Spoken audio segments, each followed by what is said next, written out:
হিসেবে দেখতে চাই না, নারী বান্ধবী স্পিকার হিসেবে এই সংসদে দেখতে চাই।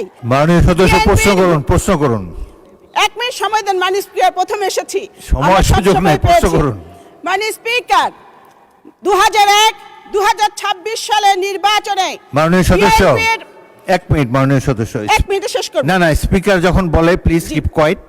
শুনুন, আপনি প্রারম্ভিক বক্তব্য একটা তো শুভেচ্ছা দিয়েছেন, জি, এরা বেশি আর সুযোগ নেই, আমাদেরকে এক কার্যপ্রণালী বিধি মাননীয় মেনে স্পিকার, চলতে এক হবে। সেকেন্ড। একটি প্রশ্ন করুন প্লিজ। মাননীয় স্পিকার, 2001 সালে এবং 2026 সালে নির্বাচনে বিএনপির ভূমিধস বিজয়ের কারিগর আমার নেতা, আমাদের নেতা, গণমানুষের নেতা মাননীয় প্রধানমন্ত্রীর প্রতি আমি কৃতজ্ঞতা জানাচ্ছি।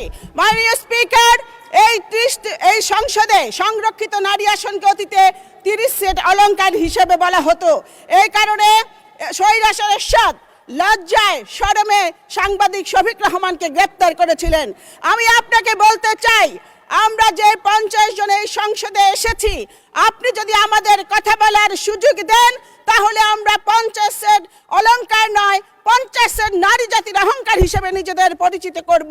মাননীয় স্পিকার, আজ থেকে 30 বছর আগে আমি আপনার নির্বাচনী এলাকার জনসভায় মাননীয় সংসদ নেতার সফর সঙ্গী হয়ে বক্তব্য রেখেছিলাম। আমি আপনার আকাশচুম্বী জনপ্রিয়তা দেখেছি। আপনি 7 বার এমপি হয়েছেন, আমিও আপনার মতো 7 বার এমপি হতে চাই।